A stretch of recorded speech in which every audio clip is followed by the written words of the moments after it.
is a recorded interview via phone with Matthew Morgan, who resides at the 12 Tribes compound, and also was interviewed yesterday at Yellow Deli. I'm going to give him a call at 303-243-2298 to obtain some follow-up information.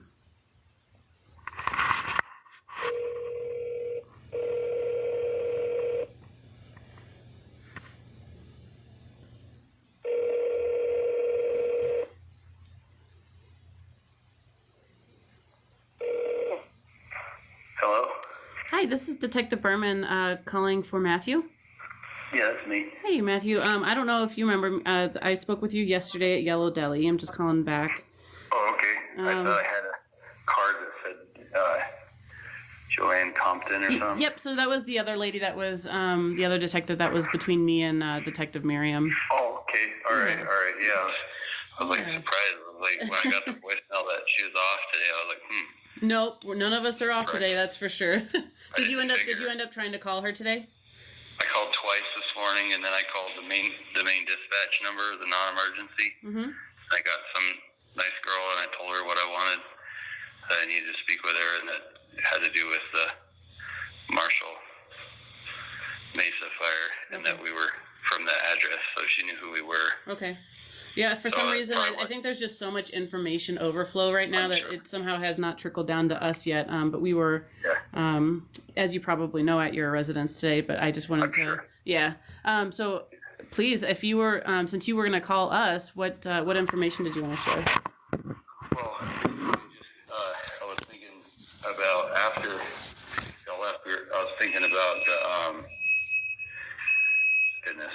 My wife's trying to make it all this ruckus over here. Sorry, babe. I'm trying to talk to her on the phone. Can you wait? Basically, so, yeah, we assume that you were aware. I mean, I'm assuming that you're aware that the fire department and the sheriff's department and the open space had responded to a call about us burning a week before this event. Yeah. And that they had come out, and they actually talked to me when they came out. Okay. They came out, saw the fire, talked to me, and then the fireman said, should call it in next time. And they asked how long I was going to be there burning, and I said, well, I'm just cleaning up this area here, and then I'm going to put it out. So they said, okay, well, we'll let dispatch know. So anyway, afterward, I was thinking about it, I was like, if I shouldn't mention that, I think I should mention it, just in case they somehow didn't connect that they had been there for that. No, yeah, we were, I think the fire department had told us pretty early on that they were out at your place last week. A week, yeah. And that was on Friday. Mm-hmm. It was like that previous Friday was kind of like... Was that Christmas Day or Christmas Eve? Christmas Eve day or whatever you call it. Okay, yeah, okay. Friday. Yeah, exactly. Okay. And so just so you know how that day went, just in case for whatever, basically we just we were cleaning up stuff around the property, and there was a fence section there in that corner where the previous owners had bees, and then we had bees after that, and so we had decided that bees weren't working, so we took down all the fence, which was not chain link, but like metal wire and barbed wire kind of, and metal posts, that type of fencing. So we took all that stuff down and scraped the whole area with the loader, and I was cleaning it up, and I believe that, and there was some brush there, and I burned that brush. I burned 2 pallets that were laying on the ground there, and there was some like discarded lumber that was already there, and it was all like in like a little depression in the ground that had been there for a while. I don't even know how long. And where in the ground and relative to the fence to the garden area was that? So I would say if you're standing, I mean the north and south, east, and west thing's a little bit confusing there, but I would say it was northwest. Northwest. Okay, so like towards the 2300.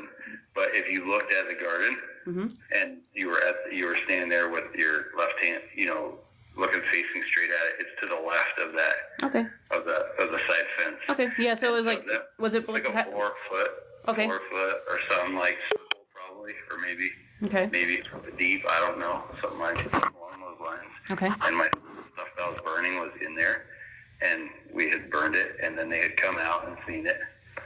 And then after we were done burning, which was about 2:30 in the afternoon, we let it die down, and I split firewood over there where the wood splitter is, until 5 o'clock. But before I left, I pushed the dirt that had been dug out of the hole back on top of that pile with the front end loader. Okay. So it was totally covered with dirt. Okay, and do you do that often when you guys have fires up there, like to clean stuff up? Do you guys often bury it with dirt? We've done various things over the time that we lived there.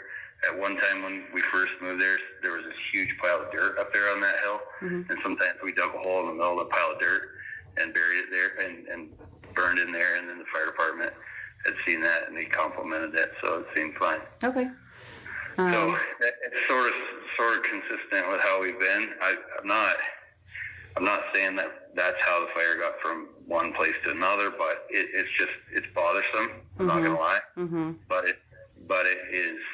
it was a week ago. It's pretty mind-boggling to think that. So, but anyway. When you guys bury it, do you guys typically douse it, or is it pretty much gone, like just embers by the time you start to bury it? It's pretty much burned down to coals. Okay. And then I just pushed all the dirt in on top of it. Is it possible that, just in your opinion, from living up there for so long with the strong winds, is it possible that there was not enough? I shouldn't say not enough, but like the strong winds pushed some of that dirt off? I can't even like hardly imagine how to imagine what possibly could have happened. Okay. You know what I mean? Yeah. Like, I wasn't there. I didn't see it. I was at work. I left early. I have the whole situation is so unimaginable that I don't want to just imagine things. I know. But I do want to be very transparent in that we did have a fire then, and we buried it with dirt. So if that was on the northwest part of the fence or towards the garden, I know that part at one point the other day was also on fire. But from the videos that we've been seeing, it's mostly that shed. I don't know if it was a shed or it was some wooden structure at some point right in that southwest corner. Was there anything inside there that would have caught fire from wind or? That garden shed was it had hand tools in it, like rakes and hoes and shovels. And I've actually only been in it one time, and that was the day I was cleaning up there. Okay. And I found a couple of hand tools and stuck them inside, so I didn't really look it over thoroughly. So when you say that was on the southwest corner, the garden shed, then the fire was on the southwest corner. Oh, okay. That's okay. Gotcha. Because north is kind of like north. The garden doesn't really sit square with north and south. Right. In my southwest corner, I imagine it being towards your neighbors to the south. So where the fire actually for sure was between the garden and those fuel tanks behind that pile of dirt. Behind that pile of dirt. Well, the pile of dirt's mostly gone because the guy with the loader used it all. Okay. But there was a berm of dirt there about 7 feet high probably. Okay. Behind those fuel tanks. Gotcha. And the fire was over in that corner. Whatever direction you want to call it, that's where it was. Okay, between the those two fuel tanks and the garden. Yeah, the fuel tanks were closer to the road than the fire. Obviously, we weren't burning right next to the fuel tank. And the fire was further north than the fuel tanks, I would say. And so if we were to say that there was some sort of gasoline or accelerant around that area, is that because of the fuel tanks, or do you use that whenever you're cleaning stuff up to burn as well? The fuel? Yeah, or some sort of accelerant, whether it's fuel or gasoline. I don't recall anything sitting there. I mean, when I was cleaning up the area, I was just stacking all scrap metal by the fence by the corner, and then there was plastic and miscellaneous things related to the bees, like the fiberglass posts for the fencing and stuff. I stacked behind that, and then there was the garden shed, and then there was a plastic, a pallet with a plastic, do you call it? It was like some sort of fancy composting toilet thing that someone had bought. Okay. And it was like, I don't know if it was fiberglass or plastic, but some kind of large plastic thing right there. Mm-hmm. And that day I put it right behind the corner of right behind that garden shed because it had blown over in the wind once upon a time, and so I put it right behind the shed thinking that would keep it from blowing over. Okay. But as far as like if there was a propane bottle in the shed, I don't know for sure. Okay. I don't remember seeing any cans of gasoline or anything up there. Okay. We certainly didn't use any to light the fire. Okay. Yeah, that was my main question. No, we don't. We never have.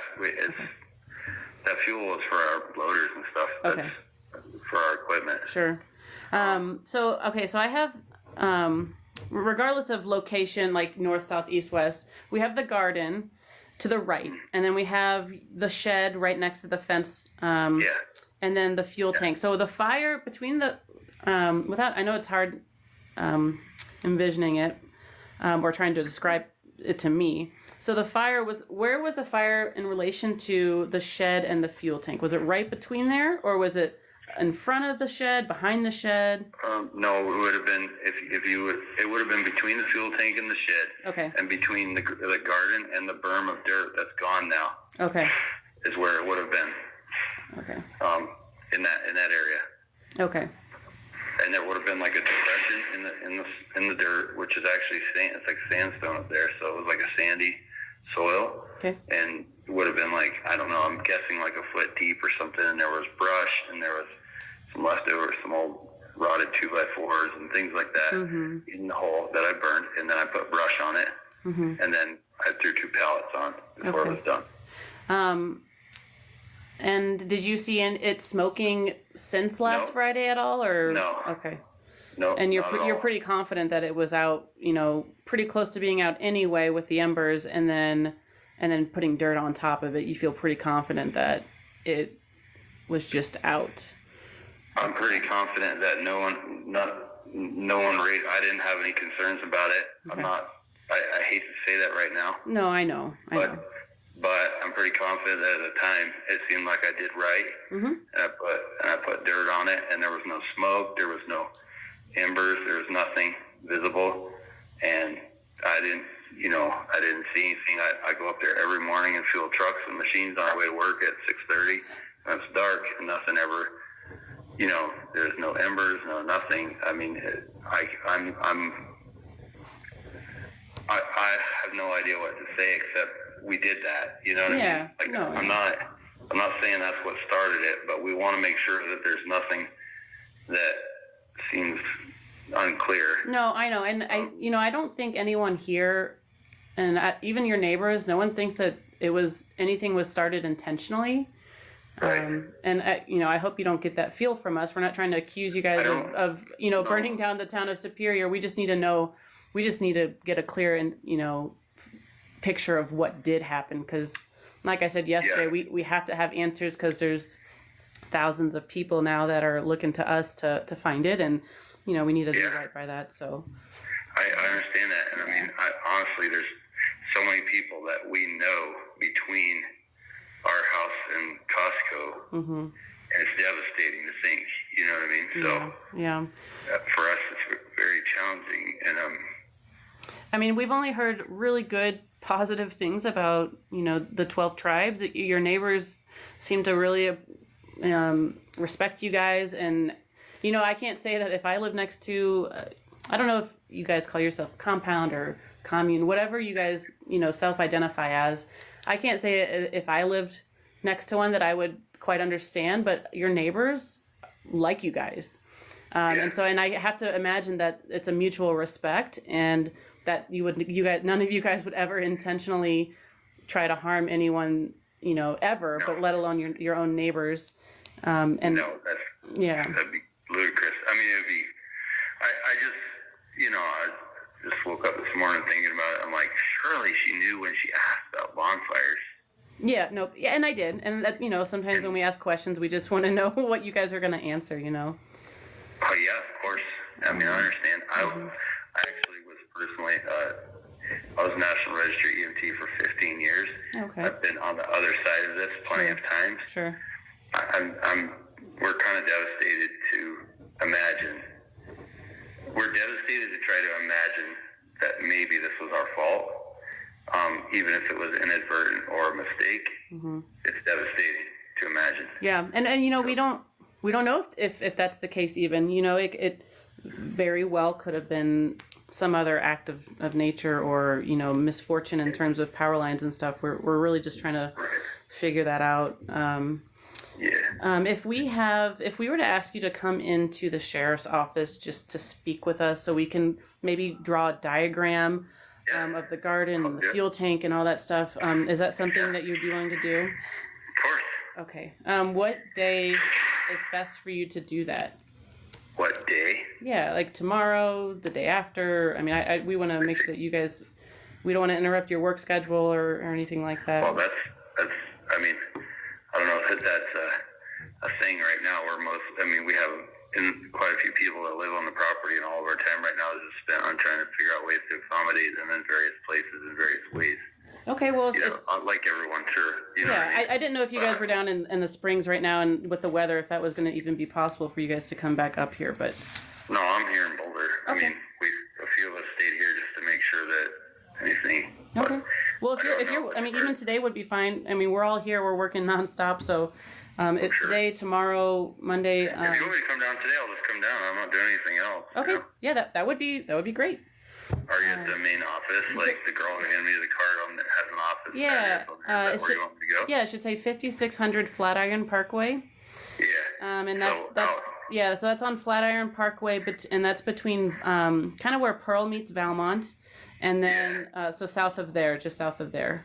And you can call this number when you get here, and I'll just. That's like a corner I haven't really roamed around in too much because I go to like Keeters and the pipe suppliers and stuff like at 55th and Valmont area. Yeah. But you're saying it's south of that. Yeah. Yep. So it's 55th and Valmont is. I mean, we're basically at 55th and Valmont. We're just like just south of that intersection on the east side. At the Marriott, right on Pearl. So. Oh, okay. So that's not. In 5 minutes. Sounds great. And then call this number and.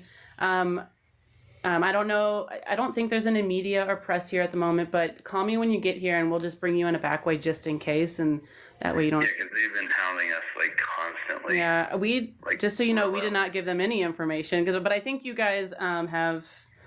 I think you guys were receiving calls even as early as yesterday before we came to talk to you. So. Yeah, we were, and I don't know. I mean, we don't know what. I don't know exactly how or why, but we're not obscure. We're right on the corner there. Mm-hmm. So. That's true. Have you guys been receiving any like threats or anything like that? No, just one nasty email. Okay. But it wasn't actually a threat. It was just saying, hey, it's your fault, basically. Okay. You know what I mean? Yeah. Which is sad. It's unfortunate. I don't know who the person is, but it's their opinion, and we hope it's not true, but we don't. I mean, I think there's so much, the cops more than anyone understand the side effects of misinformation in the media. So we definitely feel for you. And we will, just give this phone call a number when you get here, and we'll hopefully be able to draw up a diagram as to where that fire was in relation to the garden, the fuel tank, and all that. And that'd be awesome. Okay. All right. Thanks, Matt. I'll see you in a few minutes. Yeah.